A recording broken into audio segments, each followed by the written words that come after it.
Hey there. I'm on my way to the car line today, and I'm running a little late and know that I won't have a lot of time to sit there and chit chat with you. So I thought, hey, I'll just get it started while I'm driving. So I gotta make sure I pay attention to the speed limits. It gets pretty slow as you get to the school.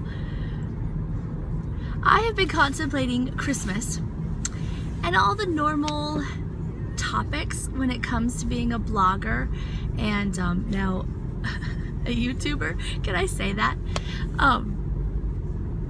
There's the normal topics of just really keeping Christmas simple and focused on the main thing,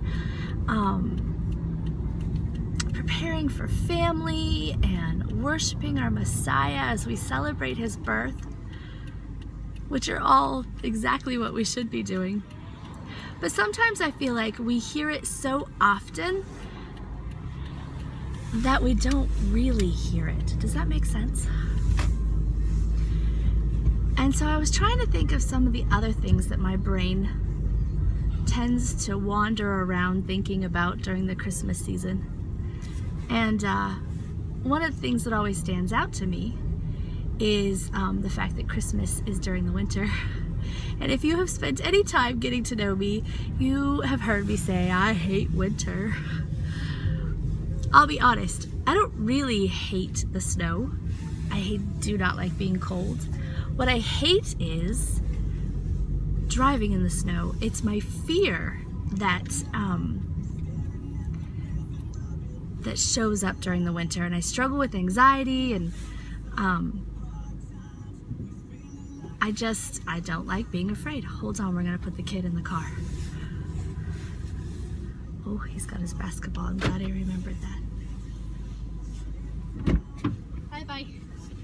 Hey, buddy. I accidentally dropped the ball. I saw that. Hey, I've got my phone recording, so buckle up and let me finish, okay? There's Cannon. Cannon, say hi. Hi.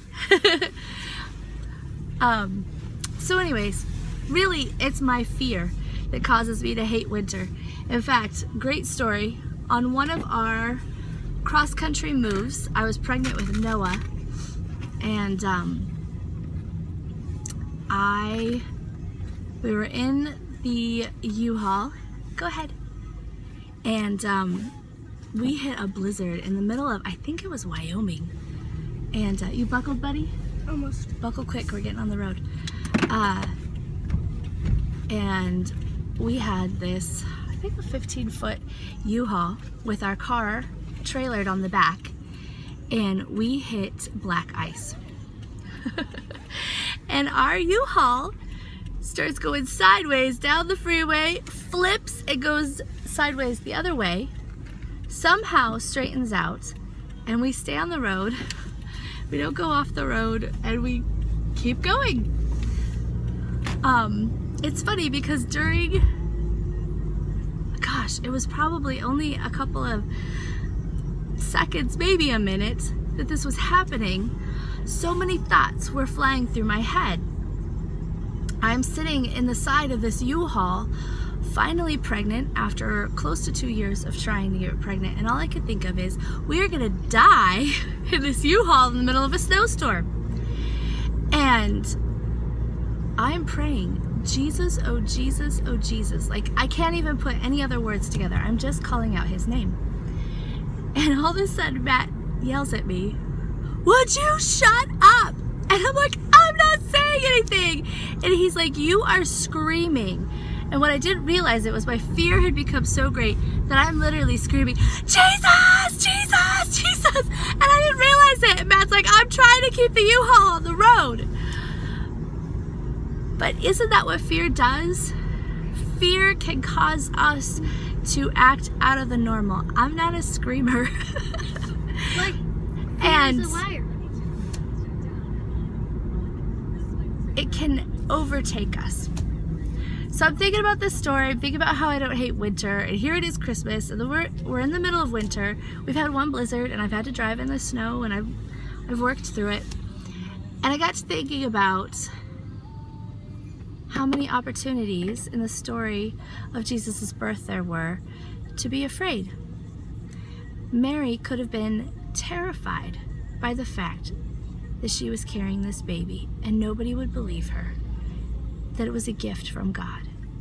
She could have been stoned for it. The shepherds, when the angels showed up, they were told not to be afraid.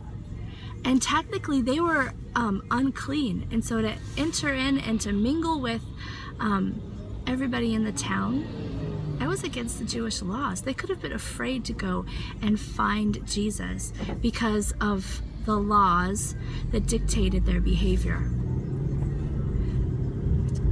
The wise men could have been afraid of a king who could possibly take power from them. Fear could have reigned anywhere in that story. Joseph, he could have been afraid that everybody would accuse him of not being chaste with his betrothed. And yet fear didn't have the chance to reign. Mary wasn't afraid. She said, "Lord, let it be as you say." The shepherds got up and they went searching for their Messiah. Joseph was obedient and took Mary to be his wife despite the situation, and the wise men still came searching.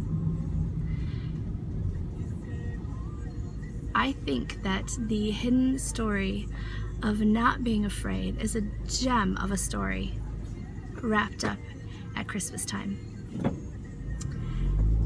And I think it's one that we can all take to heart. There are things in our lives that we could be afraid of and that can keep us from fulfilling our purpose that the Lord has set before us. So this Christmas season, even though we're thinking and worshiping our Messiah, think about the fact that He came so that you wouldn't have to be afraid. He came so that you could be courageous in accomplishing whatever it is that He has put in your path. So don't be fearful this Christmas. Be brave so that God gets the glory. Merry Christmas.